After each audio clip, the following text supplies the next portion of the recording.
Yohanan, known as John, chapter 15, verse 2 says, "Every branch in me," this was Yeshua speaking, "every branch in me that does not bear fruit, he takes away."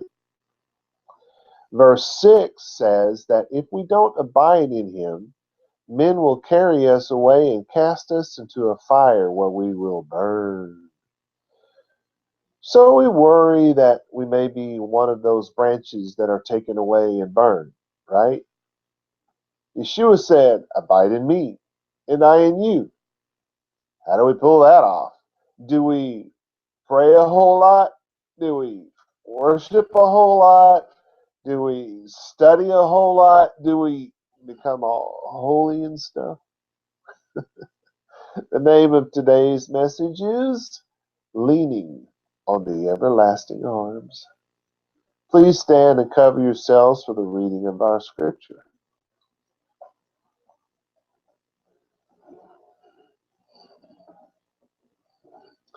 So actually last a little longer than normal because there's going to be several. All right. Just the one in Hebrew. Our first verse comes from Hosea. The Western world knows him as Hosea. But Hosea chapter 10, verse 1, it says, Gefen Bokea Yisrael Peri Yeshave Lo Kerov Lefirio Hirba Lamitz Behot Ketov Le'arzo Hetivu Ma'zevot. Now, remain standing, please. I'm going to read you my translation of the Hebrew text in Hosea chapter 9. I'm going to do the whole chapter leading up to, we were in 10:1.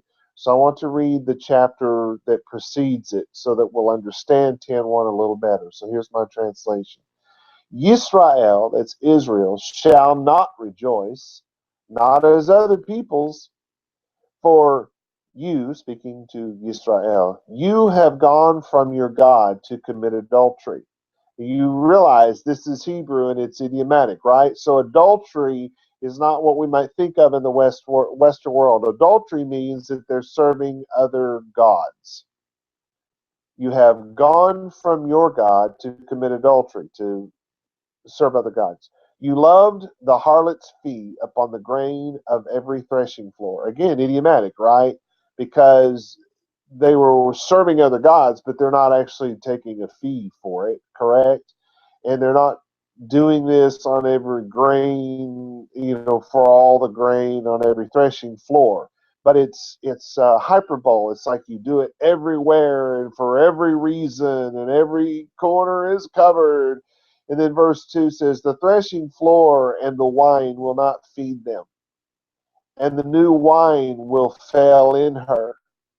They will not dwell in the land of Yahweh, and Ephraim will return to Mitzrayim. So Ephraim, which means, I don't care what it means, it's just a noun. Ephraim will go back to Mitzrayim, which is what we think of as Egypt. That's what I was thinking. And they will eat unclean meat. I had to add the meat because you're supposed to know that. And they will eat that which is unclean, or they will eat unclean meat in Ashur. Now, you shouldn't take this literally. They're not literally going back to Mitzrayim. They're not literally going to eat this unclean meat in a place called Ashur. What you need to know is that this Ephraim, which is part of Israel, they're going to return to Egypt. Now, literally, maybe they did that. It doesn't matter because that's not what they're talking about. They're talking about what is Mitzrayim? What does it represent? It represents the place of bondage, the place of hard labor. So some of these people are going to go back to the very thing that God delivered them from. God delivers us from this world. This world is where the hard labor is. This world is where the taskmasters are.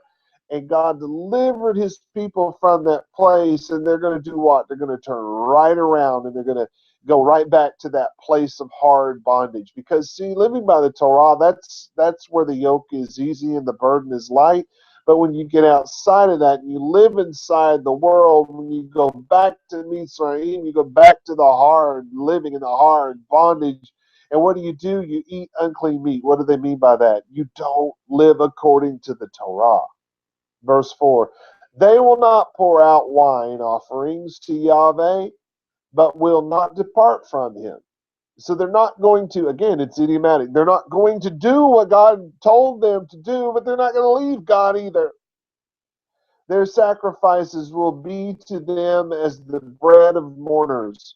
All that eat it will be unclean, for the bread of their souls does not come into the Heichal, into the house of Yahweh. That's the temple. Their sacrifices, all the stuff that they do in the name of their God are going to be like the bread of mourners. It's why they so often said, what good has it done for us to live according to God's word? And he's done nothing for us. Why should we live for God? And all this bad stuff is going on around us.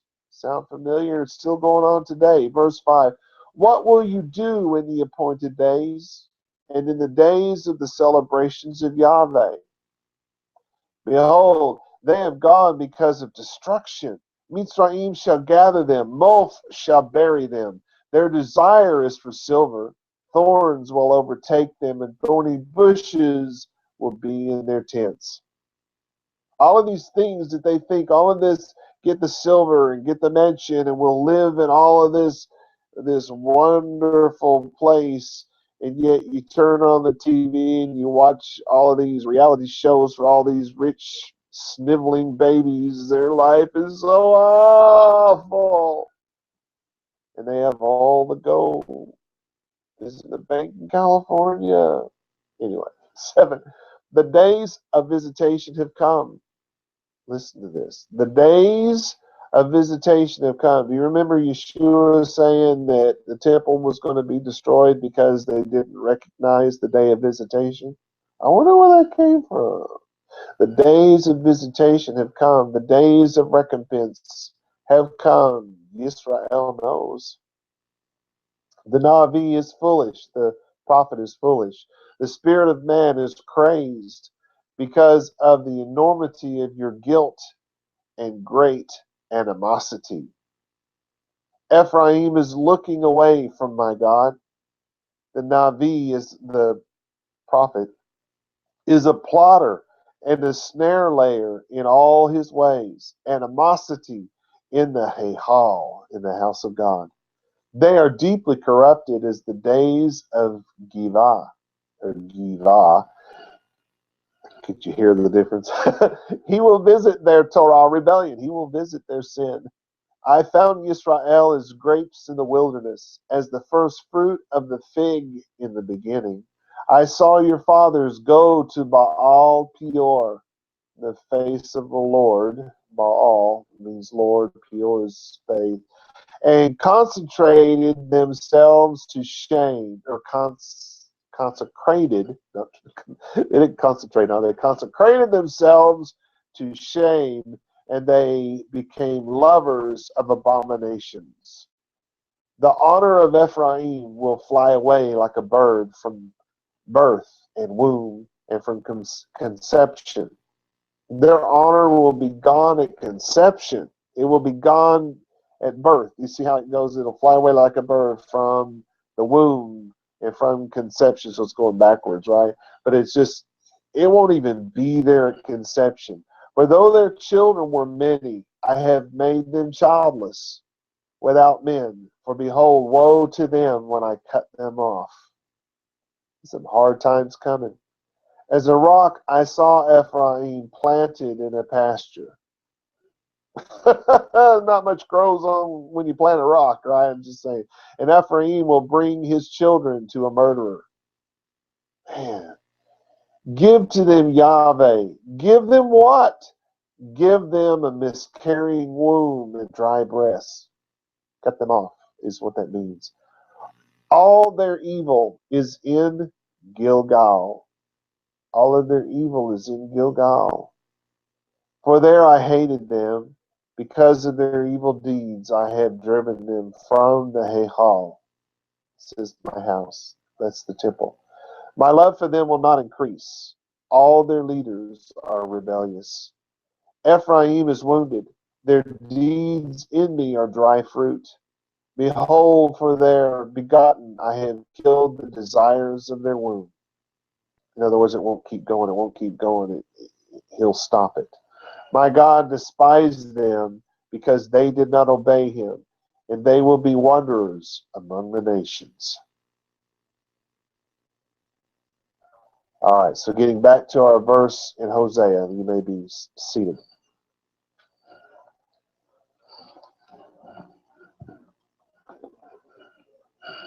For those of you who may be wondering, who don't know, I can't stand up. I'm tethered at wires hooked to me all over the place, so I can't stand. But I don't. It's okay. It's not a law of God that you must stand. It's just something that we do as a sign of respect. So we've read what verse 9 or chapter 9 says, and that leads us up to Hosea chapter 10, verse 1. So we begin with the word gethen, which is wine. But it's a twig, it's a plant which has twigs, especially a vine, properly a rod, a switch. A noble vine figuratively denotes men of more noble qualities. And on the other hand, a wild vine, the vine of Sodom, denotes men of ignoble, and degenerated qualities. So these are just some idiomatic ways that they use this word vine in the biblical text. So the noble vine was somebody who lived according to the Torah, and the wild vine was someone who didn't. Our next word is bokeh. I knew that couldn't be right. It's bokek. That A at the end should be a K sound. Bokek. I knew that. I knew something was wrong when I wasn't looking at the Hebrew. I'm looking at the Hebrew now. The word is bokek. It's to pour out, to empty, properly a vessel, from the sound of a bottle when emptied, a bubbling sound like boiling water, figuratively to empty a land, depopulate it, to despoil, to pillage the inhabitants, to empty or void of something, to be poured out, to be spread wide, used of a spreading tree, the canopy spreading out. So it's it's the idea of emptying out. Something was full and they turned it over and they emptied it out, or there was lots of people there and they've been driven out for one reason or the other. And then it says Yisrael. So Yisrael was an empty vine. Did I say wine earlier? I said wine, I think. Vine is the word. Wow. I'm having a hard time today. Gethen is vine. No wonder everyone's like, what? What's he mean? Twig and plant? Vine, like a vining plant. So Yisrael is an empty vine. Then it says peri. Some of you may recognize that. That's the word for fruit. Whether of the earth and field, they use it of corn or of the fruit from a tree. Metaphorically, it's used as a result of labor or of some endeavor. The image often being preserved. Here's an example from Isaiah 3:10. You shall eat the fruit of your hands, which means you will experience the results of your work, right? So your fruit can be the apples that grow on the tree in your front yard, or the pecans that grow on the tree in your backyard. Your fruit can be your children. They call that fruit, sometimes, which is where the fruit of the womb comes from. My stepdad, who never stepped foot in church, so one day he finally did. They asked him to read, and fruit of the womb was in there. And guess what he said? He never went back to church either because they laughed so hard everybody was in tears. Anyway, so the things that you do, like the translation of the New Testament on my part, that translation is the fruit of my labor, right? And so we use that of the deeds that we do. If the Torah says do this and don't do that, and I live according to that, then my fruits are according to the Torah, and they call that the fruit of the Spirit. But if my fruit is if the Torah says to do it and I don't, and it says not to do it and I do, then my fruits are of the flesh, they say, because they're not of God, they're not of the Torah. So there's a wide use for fruit in the biblical text. Our next word is Yeshaveh, which is literally he place. It's to put, to set, to lay a foundation. They say if it's followed by im, which this one isn't, so we don't care what happens when that happens. But it's to place something, to set something, to found something, to begin something. Then it says lo, and this is a sound-alike word. This is not really a word. It's more of a sound than anything, but it's to it. So we're saying we're going to establish something. And then it's kerov, which is as great. You get the word rav. Rabbi comes from that. Rav as in great education. Rav as in great in age, like our friend Glenn. Woo, he's not even here to enjoy that. So it's great. It's of multitude, like a large crowd. It's of abundance. Could be abundance of food. It could be abundance of water, abundance of cattle. It's much. Poetically, it's multitude, greatness. It's used of might and power and strength. It's even used of pity, of great pity on someone. Or it's a great distance.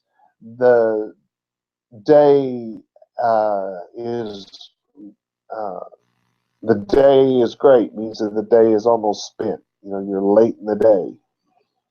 Our next word is lefirio, which is literally to fruit it, or to fruit he, because he and it are the same thing in Hebrew.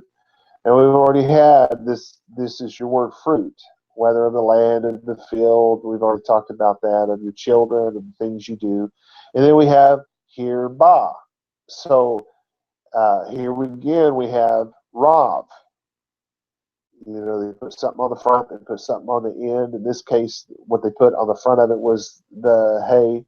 So it changes from Rav to here, and then Ba, which makes the hay on the end makes it feminine. But it's still of multitude, of number, of power, that kind of thing. Then we have La Mitzvahot, which is literally two altars. It's altar in plural. And the altar is where they burn the sacrifices. Well, we say burn. It's where you cook the meat. Because the sacrifice is a barbecue in modern terms. So this is the place where they sacrifice, where they cook the food. And then it says ketov. So they have the word tov, which is good, and they put the ke sound on the beginning of it. It means as or like. It's as good, or it's like good. It's to be good, pleasant, agreeable, especially used of a pleasant smell. To be beautiful, to be pleasant, to be cheerful, merry, used especially of the heart. They use this word for perfection even. And then we have le'artzo, which is to land it or to land he. So eretz is in there, but you added the lamed to the front, and then they add the bob at the end. So to land he or to land it. And land, it's the earth, it's the whole globe. Uh, Eretz is has a real wide range of use. It can be dirt, land, a land mass, a continent, an island, ground. All those words can be used in place of it. It's going to be one or the other, but depending on how the sentence is laid out, you should be able to figure it out. It's really not that hard. Then we have Hetivu, which we've already had this. Somewhere in the middle of all of that, you have Tov. You have the good, the pleasant, the agreeable, the perfect. So this is to make it good. Then we have mazavot, which is pillar. Something set upright, especially a pillar, a statue, the image of an idol, because they were carved into pillars. If you can think of totem poles, it could be, you could literally take a totem pole and use it for a pillar on the front of your home, if you follow what I'm saying. That's where that idea comes from. But there's something important that we need to know here. There was a note I found in the Jewish Study Bible that I thought was something I needed to relay to you guys. Their note says the vine and the heifer. Agricultural images show Israel's failure and consequent ruin. One, cult pillars.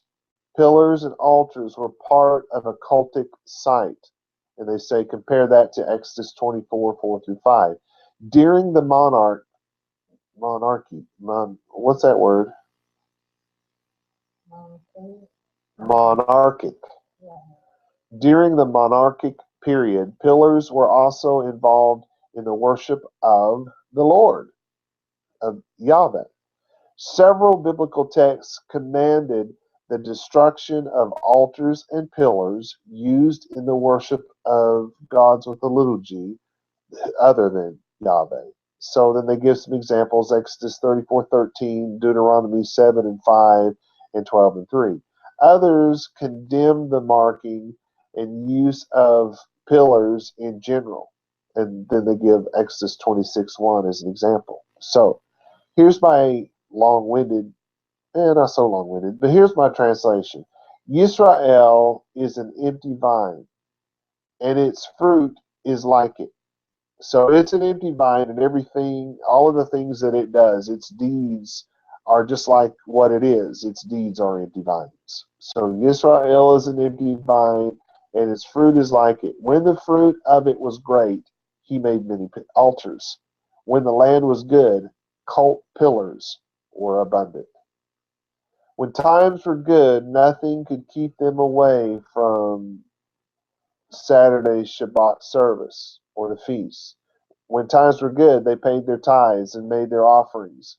When times were good, they thought their rabbi was awesome, and they couldn't get enough of the Torah. But when times were bad, not so much. Now let's look at something from the Sepharim Shelihim from the New Testament. Our first verse is Yochanan 15:1. And our first word in Greek is ego. So you need to let go of my ego. One way for you to remember it. We use the word Anohi in Hebrew. Ego is how you say me, myself, I. Anohi in Hebrew. Or Ani, to the more slangy way to say it. That's followed with Amy. Amy, what you gonna do? I should stop that. Amy A, and then it says Ampelos, and we have Hagepen, Gepin, the vine that I mixed up with wine, the twig, the plant. We've already had that word. Then we have Aletine, which is true.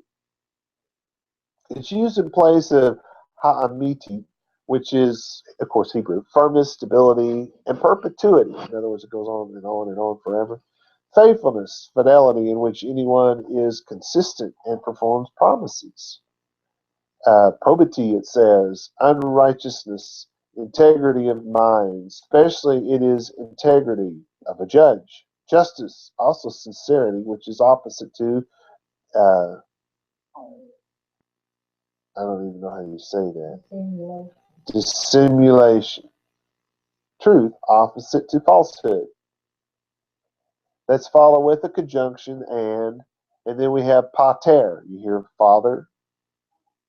De nome pater. In the name of the Father. You get it. We have Av in Hebrew. Then we have Georgos, which is husbandman.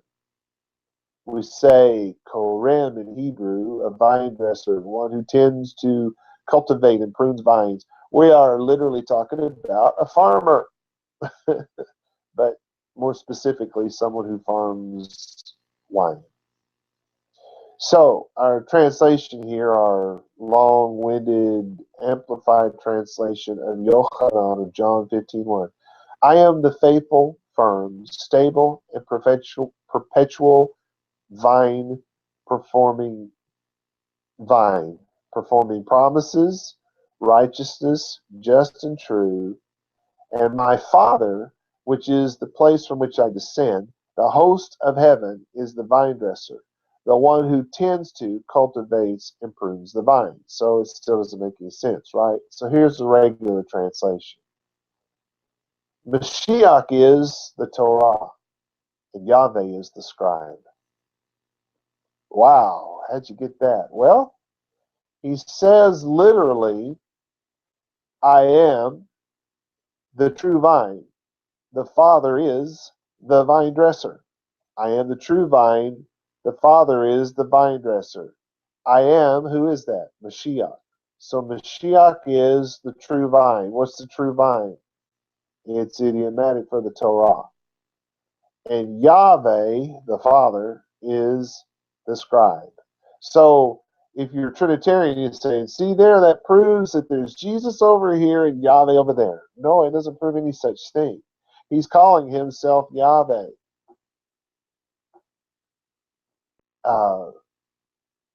Yahweh, the Father in the biblical text, in the New Testament text, is used of one of two things. It's either used of Yahweh or it's used of origin, because the Father is the origin. Think about it. Your Father is your origin. So you should understand, a lot of the times when they're saying Father, they're talking about origin. And what is his origin? His origin is heaven. So when he says that I am the true vine, I am the Torah, which makes sense. In the beginning was what? The Word. What's the Word? The Torah. In the beginning was the Torah.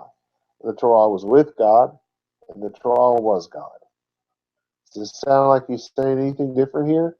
No, he's not. He is the Torah. He is the author of the Torah. Because in the beginning was the Torah. The Torah was with God. God was the Torah. Do you see it? There's just no Trinitarian doctrine here. But you need to understand, more importantly, that Mashiach is the Torah. And Yahweh is the scribe. That's where it came from. So I am the true source of your existence, he's saying. I am the true source of what gives you life. Our next verse, of course, is verse 15. It's Yochanan 15:2. It starts off with pon in Greek, which means every. We say kol in Hebrew. It's totality. It's all, everyone, everything. Then we have klema, which is branch. So I am the branch. We say sarag in Hebrew. That is in me, enenu, nothing. And then it says pharaon in Greek. We say oshe in Hebrew, oshe, depending on who you are. It's to labor, it's to work about anything, to make, to produce by labor. You recognize this word, you should, because it's from asa. To, have the water lifting up the ark. It's that word. It's of doing things, creating things, of labor. It's the, making things happen. And then it's followed by karpon in Greek, which is peri in Hebrew. It's fruit. That's followed with ire, which means take away. And here we have that same word, nasa. The water lifted up, took away the ark, right? It's the word that we use for to do things, to make things, to work about things. And this is, we have all these words already. They're not really important to the thing. It says fruit again. Then it says it bears again, which is the lifting up word. But then it says tyre in Greek, which is yetaha renew in Hebrew, which is purges. Which is, they say, pure, especially clear, opposite to filthy. So it's been purged of the dirt, like water has been purged. It's unmixed. It's unalloyed. So gold is only pure if it hasn't been mixed with an alloy. If it's been mixed with an alloy, it's not pure anymore, which they have to do because pure gold, like if this ring were made out of pure gold, it would just be all bent up all the time and it would be very heavy. So what they do is they put an alloy in your ring of some sort that makes it hard, and then it's mixed with the gold, so it's not pure. It's 10 carats, 12 carats, 15 carats, as they say now. But this would be the opposite of that. This would be the pure gold, something that isn't, that has not been mixed with something else. Other words, we get fruit comes back up again, and then they say pleona in Greek, which is more. We would say lahabot in Hebrew, to become much or many, to be increased. Rav is in the middle of that somewhere. They add the lamed and the hey, and then all of a sudden you see Rav. And then they add a few things at the end to make it the feminine plural. So then we have Pharaoh in Greek, which Oshe, we had that one, that's to lift up, to labor, to work about, to manufacture, to produce by labor, that kind of thing. So here's the Amplified translation. Absolutely, remember kol, the all, the totality, absolutely every branch. And one of the things about the branch in Hebrew is that it's of the interweaving. It's like braided like a hat. We were just looking at straw hat. Think of a straw hat or a straw basket. That's what the word in Hebrew means. So it's absolutely every branch interweaved in me that does not produce fruit, which are the works of his hands. I will free from prison, give balance and lift up with a song while cradling in my arms like a child. And every branch interweaved in me who produces fruit, which are the works of his hands, I purify by washing away the filthiness and by separating the impurities like dross, and talking about the ring and all of that stuff. When the gold first comes, they have to put it in heat, and all that nasty stuff comes to the top. It's called dross, and they wipe it away. So dross is separated from the gold with fire, so that fruit, which is the works of his hands, will become greatly increased. So, of course, it's like, look, it'll make you sense. All right, here's my more straightforward version of that. Yahweh takes away every branch in Mashiach that does not bear fruit, and all that bring forth fruit, Yahweh prunes that it bear more fruit. Now listen carefully, because if you don't hear what's being said, you're going to take this wrong and think that you're going to be carried away, cast into the fire. Yahweh takes away every branch in the Mashiach that does not bear fruit. And all that bring forth fruit, Yahweh prunes that it bear more fruit. As we learn to live out the Torah, we find disobedience in our walk. This process is often called pruning.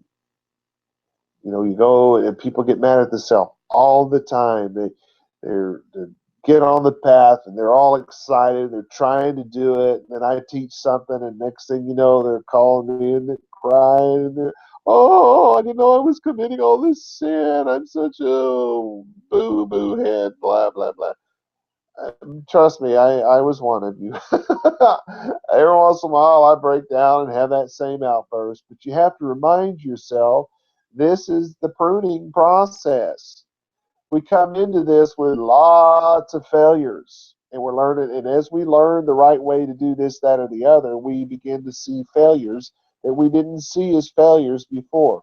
It doesn't mean that we're continuing to be a failure. It just means that God is pruning it away. He's bringing it to light in your life, making you see these failures and these shortcomings.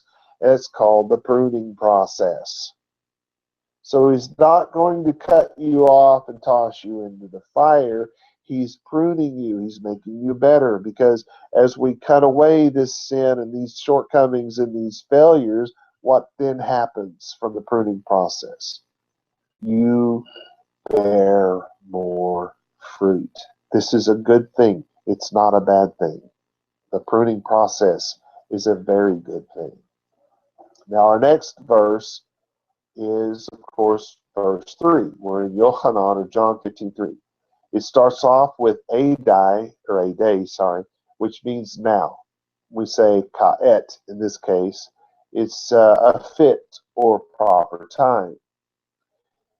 You know, there's a verse in the New Testament letters, I forget where it is, but it says, pray at all times, or pray without ceasing. Yeah, pray without ceasing. That's going to be impossible, because aren't you going to have to sleep at some point? Aren't you going to have to eat at some point? I don't know about you, but I'm not going to pray while I'm sitting on the throne. You know what I'm saying? I'm just not having that conversation with God in that moment. You have to understand that when they say pray without ceasing, they're talking about the proper time. There is a time for everything. There is a time for prayer, and not just every moment of every day and night situation is the right time for this. If somebody is paying you for your time, then you, by Torah, by God's law, have to give them your time. You have to put your work in. You shouldn't be sitting there saying, well, I don't understand why he fired me. I was praying for him the whole time. I'm just saying. Then we have umes, which is you, atem in Hebrew, kataroi, which is metiharim in Hebrew, but it just means clean. It's to shine, to be bright. You get that feeling, you know, when you go and you dust stuff off in your house and everything just all of a sudden looks so much better. Yeah, you clean the things, you purify things. Of course, in our world, how do we purify our soul? We live according to the Torah. It purifies. Then we have dia, which is through. We say ba'abur in Hebrew. It's the passing over, passing through. It's getting from one side to the other. They use it of a purchase price, purpose, object, properly, the passing to a thing. So what do they mean by that when they say purchase price? Okay, well, I want to buy that van. How much is it? It's $300. I pass you the $300. There's the purchase price. You see how that works? I hope you do. Then we have logon. You hear logos there? Logon, logos. It's word, it's speech, it's devarim, it's words in plural. It's speech, it's discourse, especially it is a promise, something promised, a precept, an edict, a royal mandate, a saying, a sentence, as of a wise man. Everything I say must be wise because I'm the old man on the hill with the long beard. Well, I got the old part down, right? Anyway, especially the word of the Lord, an oracle, a counsel, proposed plan, a thing that's done, business properly, that which is spoken of. You get it. It's words. Words, it says own in Greek, or asher, words which, and then we're going to say in Hebrew, dibarti, which I have spoken. But this is dabar, it's dabar. Dabar is in the woods. If you remember, that's how you say words. But this is setting in a row. It's ranging in order. They're words that lead. They're words that guide. They're not just any words. They're not just getting up there and talking in incomplete sentences. These are pre-thought out words. These are like the words that Trump spoke in his last little deal where he was just reading a teleprompter. You realize it's something he said he would never do just a few months ago, right? But why did he do it? Because those words were very important. He was talking to all of those Jewish people, and he needed to sound like he was pro-Israel, even though he's told everybody he's not. Oh, no, he says he is, but then he says he won't take sides in the Israeli-Palestinian conflict. So that tells you that's anti-Israel, right? But anyway, these are words that are important words. They're so important that you write them down and have someone check them to make sure everything's spelled right, and you know that your sentences are correct, and then you read them on a teleprompter. It's that kind of a thing. umin, which is to you. So the words that I spoke to you that were very important, so important that I made sure they were perfectly in order. So here's the amplified version. At this time you are pure and clean, because you are washed by my words, speech, discourse, promises, edicts, and royal mandates, which I have ranged in order to lead and guide all of you. So here's my regular translation. Now you are purified by the Torah, which I spoke to you. Now you are purified by the Torah, which I spoke to you. So God speaks the Torah to us. How does he do that? We read it. We go to synagogue and the rabbi takes us through and explains it to us. So God speaks it to us. And then as we do, remember this was all about what you do and don't do, and the fruit of your hands, right? So then we live it out. And by doing that, we become purified. We don't become purified by believing that Jesus was born of a virgin, went around healing everybody, walking on water, died on the cross, and raised from the dead. That's not what does it, is it? What purifies us is that we hear the word of God and we apply it to our lives. The fruit of our hands becomes the living out of God's word. That purifies us. Yeshua was not talking to you and me, by the way. He was talking to the Talmudim, the disciples whom he had personally trained. Uh-oh. So does this apply to our lives in any way? Well, only if we become washed by his words, speech, discourse, promises, edicts, and royal mandates. When we become that way, then it applies to us. It doesn't apply to us just because he said it to his Talmudim. It applies to us when we do what they did, when we apply it to our lives. Why? Well, because his words, promises, and royal mandates, in other words, his law, washes us clean. This is why we have to study to show ourselves approved before the face of God. Now, our next verse is, of course, verse 4. It's the next one in line. Starts off with menate, which is abide. We say imdu in Hebrew. It's to stand, to set firmly, to sustain, to prop. To prop is like, I don't know if you guys have ever seen it, but if you've ever seen one of those TV shows where it's like National Geographic, or you've seen the pictures, you see the guys in Africa, they got these sticks, and they'll poke the stick in the ground and lean on that stick. You ever seen that? That stick is propping them up.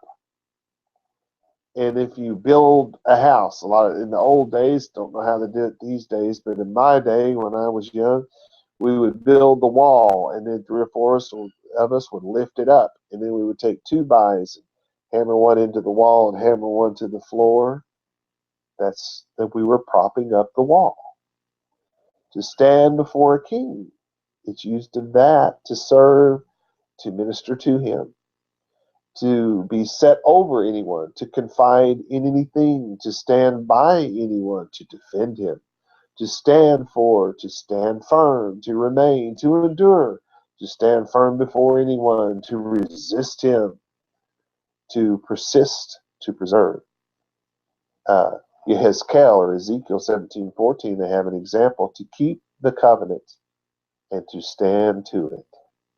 Hence, to remain in the same place or state, used both of persons and things. So you keep the covenant and you remain in that same place. In other words, you keep keeping the covenant. You don't stop. All right, so it's in me and I in you as the branch, the klema, that's that branch, the interweaving word. And then we have the negative article lo in Hebrew, al in Greek. I've been speaking Greek all this week. Al, al, al, al. But maybe not for the same reason. All right, then it says dunatai, which is can, it's able, it's yahol in Hebrew. It's to be made able, to be able to take, to hold, to contain, to sustain. Especially it is to be able to bear, to be able to bring oneself to do anything, to be able to To be able is lawful. To be lawful or permitted to anyone. To be powerful, to prevail, whether in fighting or in anything else. What do they mean by the lawful thing? To be able, to be lawful. It means it's permitted. Is it lawful for me to drive 120 when the posted speed limit is 65? No, so you're not able to do that. Can you do it? Yes, but are you able to? No. If you were able to, you wouldn't get a ticket when the police officer pulls you over. But anyway, that's one of those things the Western world has trouble understanding. Then we have the word for fruit again, the word for bear again, and this is from itself. A fruit can't come from itself. It can't bear in and of itself. Uh, then it says behold. Then we have the word for abide. If I abide in you, you abide in me. That's that word stand, to set firmly, to prop. You know, if you're propped up by me and I'm propping you up, right? It's that thing. It's in the vine, so no more you, except blah, blah, blah. We've had all these words.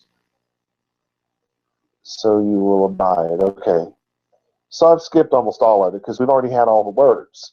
So here's the long-winded translation. Stand before the face of your king, set firmly, sustaining and ministering to, confiding in and defending, enduring and persisting in me.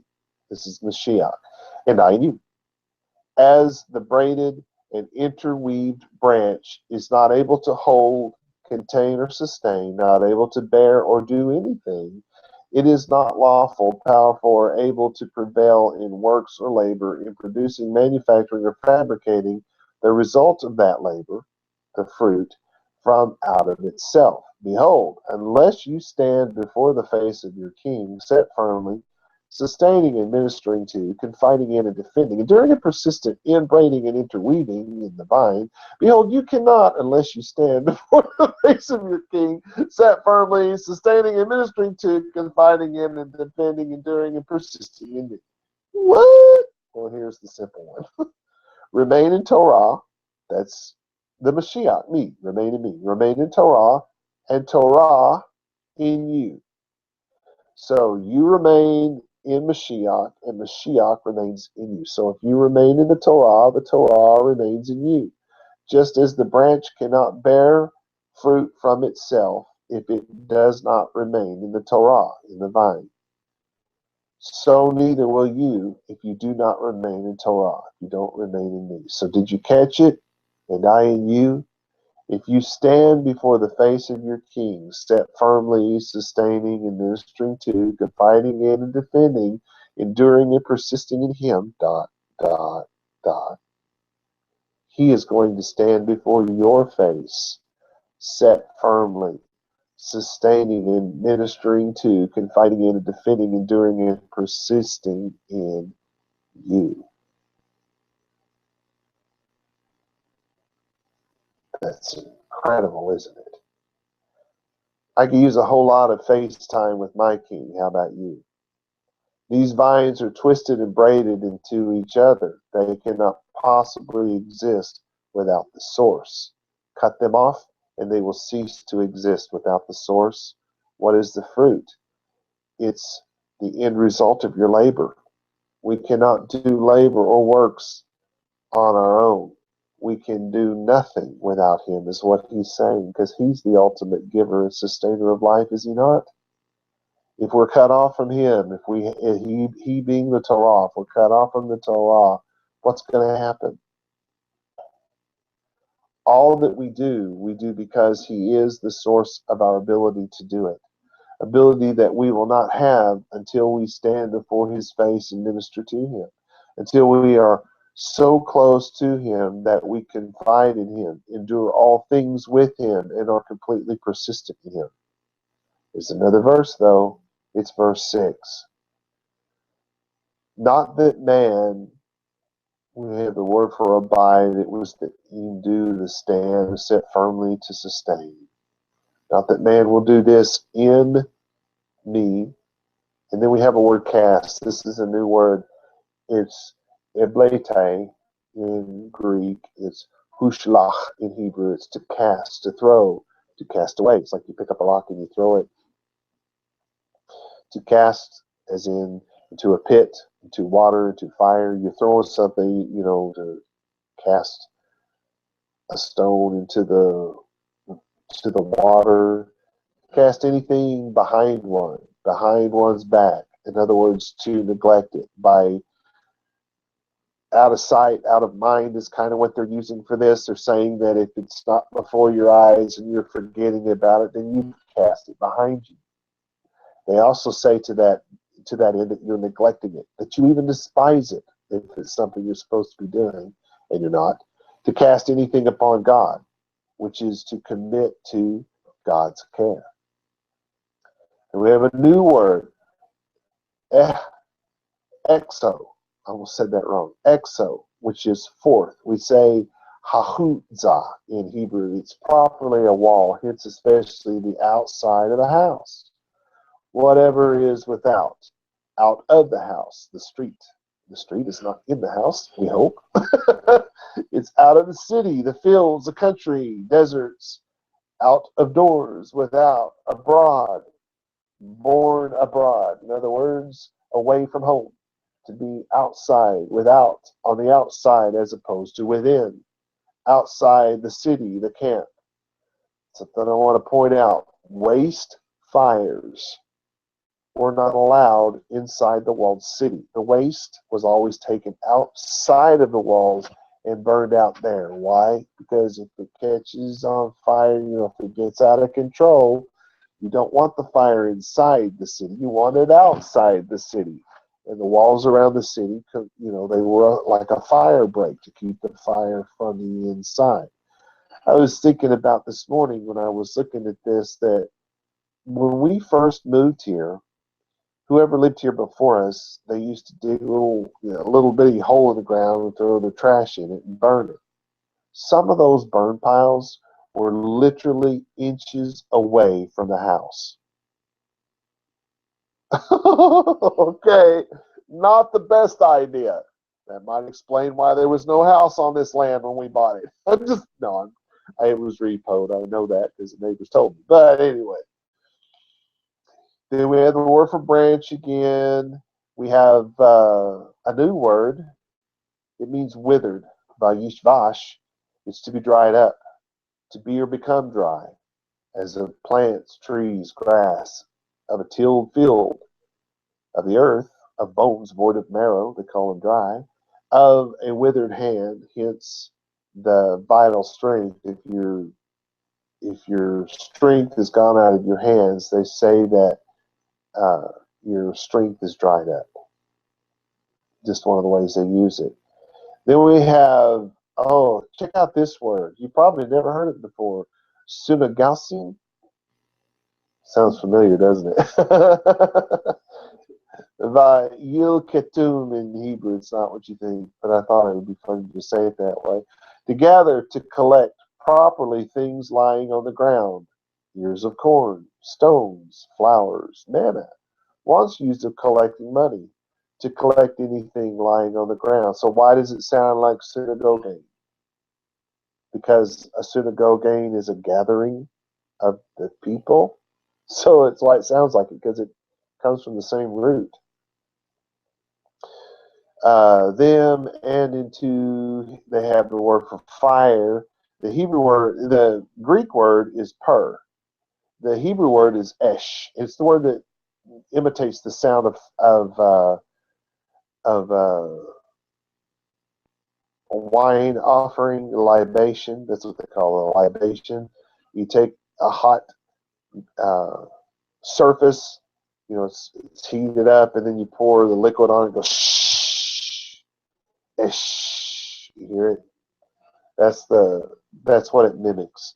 So it's used of fire, especially the fire of God, often used of lightnings, also figuratively used of the anger and wrath of God. A fire is kindled in my anger. When speaking of men, it also applied to internal passion of the mind. Could even be used of craziness because it's that internal passion of the mind. It's anger. It's rage. It's crazy. It's all those things. And this word is used in all those ways. So then we have to cast and to throw, the balausin in Greek. We have that word again, and then we have kaetai in Greek, which is lava, levaer in Hebrew. It's burned. And they say to feed upon, to eat upon, to consume, of cattle, so called from depasturing. In other words, they eat up all the grass in the pasture. There's nothing else to eat, so they depasture. To glean. Remember when you go in and somebody goes in and they farm their land, whatever they don't get into their barns that night, whatever is left on the ground, the poor people were allowed to come and glean. They were allowed to come and gather it up. So that's the gathering of the bundles. They use this word in that way. Uh, to gather a bundle, I just said that, especially to consume with fire, to burn up, applied to anger, to be kindled. So the idea here, and when they say to burn, is it's in the consuming something that's left over. So if you've brought in your crop and there's stuff left, and the poor people come and they burn up the land. So we would think, oh, they set it on fire. No, they came and they gleaned. They gathered up all the stuff that was left over that they could eat. So they burn up the land. That's why it's so utterly important that you understand Hebrew and the way they talk, because you would get the wrong idea, right? So here's my amplified translation. If a man does not stand before my face, if he is not set firmly, sustaining and ministering to, confiding in and defending, enduring and persisting in me, he is cast away outside the walls of the city as a branch and dries up. And he is gathered off of the ground and is cast away into the burning passions of his mind and is consumed. Pretty ominous. Here's the more straightforward version of that. If anyone does not remain in Torah, says, if you don't remain in me, right? And we've already established that he's the Torah. If anyone does not remain in the Torah, he is cast as the branches and withers away, and they are gathered and cast into the fire and burned. He is not cast into the fire like the dead branches. If anyone does not remain in Torah, he is cast out as the branches and withers away. And they are gathered and cast into the fire and burned. The ones that wither away are cast into the fire. The ones that are cast out are not being cast into the fire. Do you get it? Yeshua is the faithful, perpetual, and only true source of our existence. He is the only source of life. If our lives are intertwined, interwoven with His, but we are not able to bear fruit, He does not cast us into the fire. He frees us from our prison, gives us balance, sings a song while cradling us in His arms. Those of us who do produce fruit, whose lives are intertwined with His, are purified by fire, and our fruit, which is the results of our labor, will greatly increase. We are also purified by being washed in His words, which is a proper understanding of the Torah. If we are not able to bear fruit, we know that we can and will be cradled in His arms, knowing that the day will come when we are lifted out of this thing that has imprisoned us, knowing that He will purify us and increase the works of our hands. Intertwine your life with His, and you will be purified by fire. Live your life apart from Him, and you will forever be utterly consumed by the burning passion of knowing that you knew better. Do what you know to do. Intertwine your life with His, and lean safely in His everlasting arms. So let me point something out here. If anyone does not remain in the Torah, he is cast out as a branch and withers away. If you remain in the Torah, you are pruned, and that pruning process feels like a burning red hot fire. But what happens when you're pruned? You become more fruitful if you accept the chastisement of your God. So, to be cast out into a place where you will wither away, that's only going to happen to somebody who rejects God's law. Because if you reject God's law, you're rejecting God himself. Because in the beginning was God's law. God's law was with God, and God was his law. You see how all of this intertwines? How all of this is saying exactly the same thing. We have to live according to God's law. He never allowed, Shaul never once told people not to live by God's law. He nearly lost his life telling people that he didn't teach such things. It's in the book of Acts. It says so. We have to learn that it's all about living by the law. It's not about living by the whole law today. It's about living by the law we know today. And if we only know 3 laws, learn them, live them, let God prune you and work on those 3, and trust God. And trust the vessel of God who's teaching you, that when it's time for you to learn the next one, he will do just that. Because if you don't trust the one you can see, you honestly will never learn to trust the one you can't. So if you don't trust me as your teacher, you don't trust God who put me here as your teacher. That's a terrible place to be. But even if you're having a little trouble with the trust thing, even if you're thinking maybe he ought to be going a little faster, do yourself this favor. Live what you do know to the very best of your ability, and trust God that at some point, somehow, some way, he'll get through my thick skull and we'll learn some more stuff. I'm just saying. It feels like fire sometimes. It feels like you are burning up in that fire. That's not what's happening. You're being pruned. Trust God. He knows what he's doing, and you'll bear more fruit. Shalom, ve shalom.